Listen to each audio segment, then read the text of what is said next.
police or not? We are, and I mean it exactly the way it sounds. My friend was a journalist. She was working on a story about Sirs kidnapping people off the street, and then she goes missing. You don't find that the slightest bit suspicious? Look, the decision not to investigate happened way over my pay grade. Do you understand? Way over. You're fucking in on it. Jesus Christ! I'm hanging up. And I'm recording this. The journalist mentioned in that call seems to have run afoul of SIRS, and seeing as they've taken 1984 less as a dire warning and more as an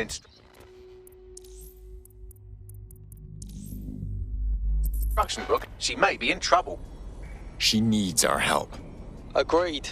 Let's do it.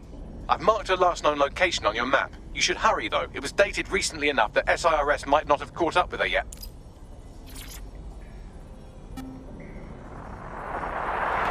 From the Buccaneer, this is The Bug. Hello, Resistors, it's bug time. Are you all sitting comfortably? No? Good. That's as it should be. This is The Bug. I'm Andy, and joining me to analyse the latest blowflies to emerge from the corpse of a once free Britain, it's Alice. Hello, Andy. And today, we're going to talk to you about Albion, your friends and mine. Alice, the government has extended Albion's contract and have also boasted that violent crime has plummeted to a record low.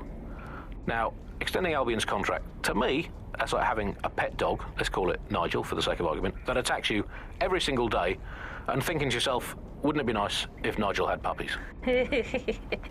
That contract has been extended so many times, it's like the neck of a politician that's criticised the government. I'm not sure entirely how those contract extension negotiations went, probably like a footballer. In the old days, I assume Albion's agent was leaking stories to the press about how our favourite private militia was being tapped up by Barcelona. Or the government panics and thinks, well, we better get them signed up before it's too late. But still, violent crime, a record low, although I imagine that probably depends exactly how you count it. If you include violent crime committed by the state, either themselves or via Albion, their chosen violent crime contractors who provide such a very valuable bargain service of beating people up, well, it's probably not quite as low as the figures suggest. I don't know. I think they're probably right. Who has the opportunity to commit violent crime these days anyway? The moment you pick up a fruit knife, you get tasered by a robot policeman and deported for looking Bulgarian. It's a much more peaceful society. It's just much less of a society. I want to know the details of the contracts, Alice. I mean, are they paid per dissident duffed up? Is it a set rate for each extrajudicial state mugging? And what is that rate? What do you think? Well, they certainly look like they're trying to hit a quota of some kind. Well, what is the set rate? Is it 99.95 cryptos bargain? It seems very reasonable indeed. I imagine they don't ask too much anyway, because it's just so nice to get paid for doing your hobby anyway, isn't it? I imagine it doesn't even feel like work. I mean, who needs violent crime anymore anyway? You know, you can just starve to death without even starting a gang war. We do have to ask exactly what does the Prime Minister make of all this. Let's ask him. Oh, I hope they pick up. Hello, you're through to number 10 Downing Street. Hello, is the Prime Minister there, please? Let me just check. Sorry, you've missed him. I'm afraid he's popped out for the decade. Oh, never mind. Is there anyone else I can talk to? Yes, of course. There's a shady cabal of vested interests who control him and prop him up in power. Great, I'll have a chat with them then. Oh, Andy, remember when you could get away with prank calls without people coming round to your house to beat the shit out of you? Oh, happy time. You're listening to The Bug. Did you think the Prime Minister will ever come back? I don't think we've ever had a Prime Minister. Well, that's a much more reassuring way of looking at things. What have we become, Alice? When you look at the state of our politics, we're supposed to have the mother of parliaments. Well, this is one mother that has emphatically abandoned her kids in the woods to be brought up by wolves. And let me tell you, that never works out like it does in the stories. Wolves are bad parents, unless you're a wolf, in which case they can do a job bringing you up as a wolf. Do not give your children to wolves. And do we actually own anything as a country now? Is there anything we haven't flogged off for profit? Oh, I think we've basically just become a homeopathic Britain. Diluted and diluted until there's barely a trace of the original Britain left. But some quackish lunatics insist it actually works better that way. It's total bullshit. Is there anything left? New on The Bug this week, a new feature, the Bug Off feature. The person who has most irritated us in Britain this week, we're going to tell to bug off. And to get things going, I'm going to nominate Big Nigel. Nigel Cass. Look, this is Britain. History tells us this place is a bastion of freedom. I'm just not sure that kind of freedom should involve Big Nigel expressing his freedom to run a private army. I guess historically there is a precedent. The East India Company. That was a trading house with an army of 250,000 soldiers, which is a lot for a company. The Bug PLC has Alice with a water pistol, but crucially, compared with Albion, the East India Company didn't operate its 250,000 strong army in London. It did it a long way away, out of sight, out of mind. Anyone to nominate for the Bug Off, Alice? I think today's bug off for me goes to my streaming service. I'm sick of being recommended things based on things I already like. The other day it recommended me to watch a reality TV Coming up in today's episode of The Upload.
Public approval of SIRS shot up today following Counter-Terror Director Malik's statement that the Five Eyes nations will execute a coordinated global response to the DedSec threat. Mr. Malik, what is the service doing to protect the people of Britain right now? Well, we're aiming a little higher than just Britain. Soon we can know if anyone in any C2S-using country in the world so much as utters the word DedSec. Thank you. SIRS advises citizens that positive discussions of the DedSec terrorist organization or their actions may result in investigation.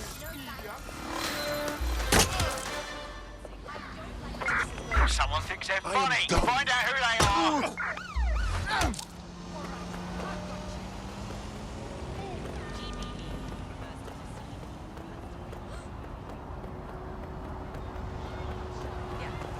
Hey, look, they're talking about our friend Malik on the GBB. Show me. Other documents in the Malik dossier, which were released by the organization known as DedSec. Officially, SIRS disputes the veracity of the documents, though sources within the organization claim that Richard Malik himself has fled the country following what one described as an unprecedented and humiliating data breach. As more of the dossier is independently verified, counter-terror experts speculate that the bombings earlier this year may have also been misattributed to DedSec.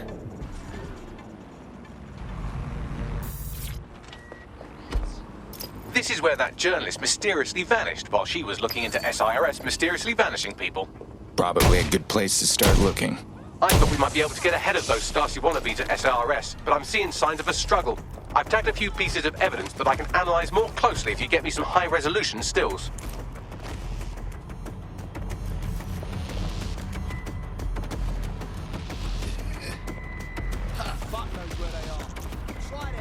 You're making this worse on yourself. We need back.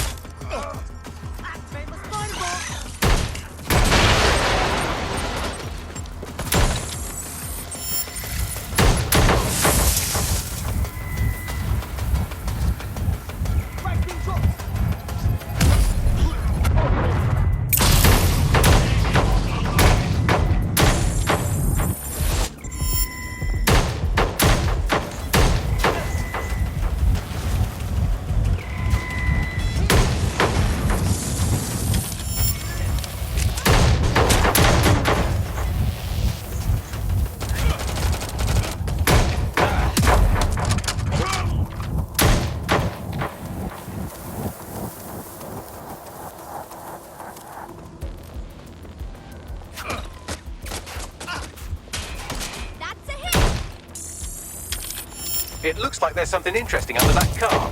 Move it so we can have a closer look.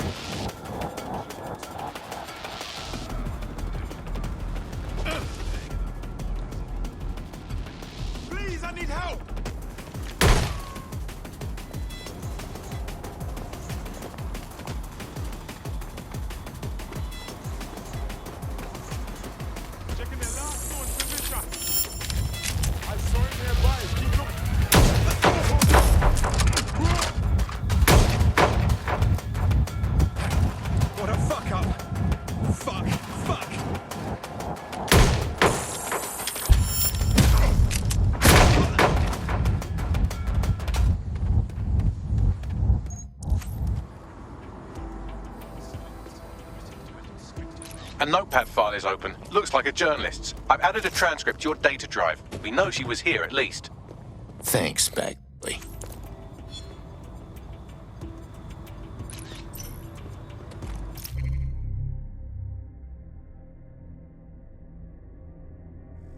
Tire tracks, left relatively recently. 24.9-inch diameter. Common size for a large chassis vehicle like a truck or a van.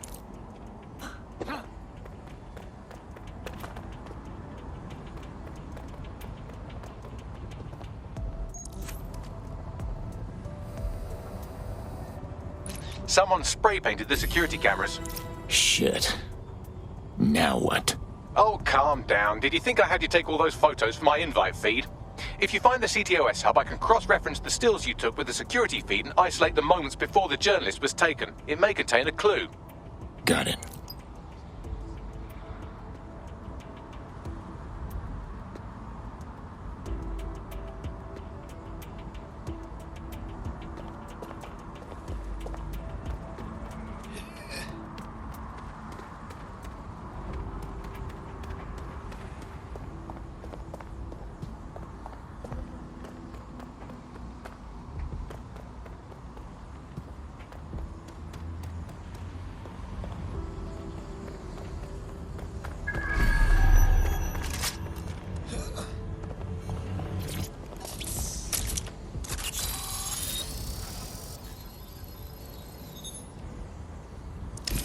Found it. Here is the image just as the camera was blacked out. Notice the van in the background. The partial license plate number indicates this is a government vehicle.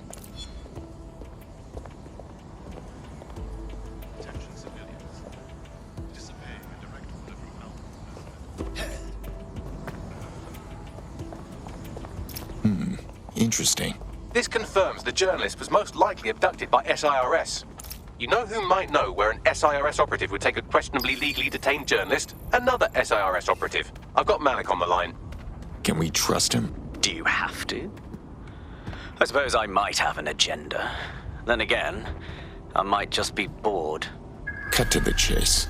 Look closely at the paint in the security still. It's not commercial. That's Kark paint. Chemical resistant. Military.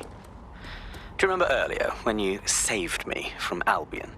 Screw you. Oh, come on, that was fun.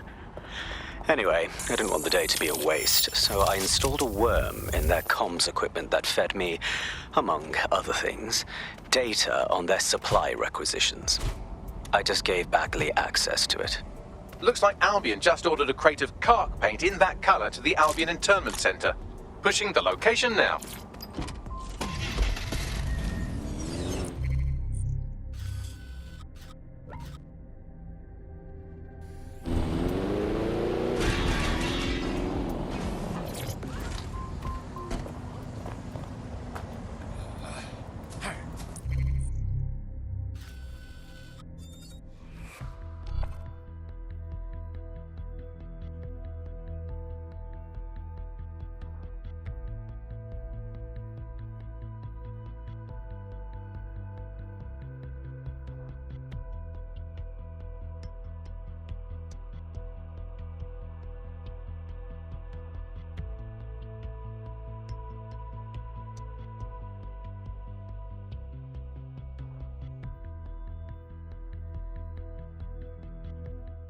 This is the Albion Internment Center. That journalist who was investigating the SIRS illegal kidnapping program should be inside.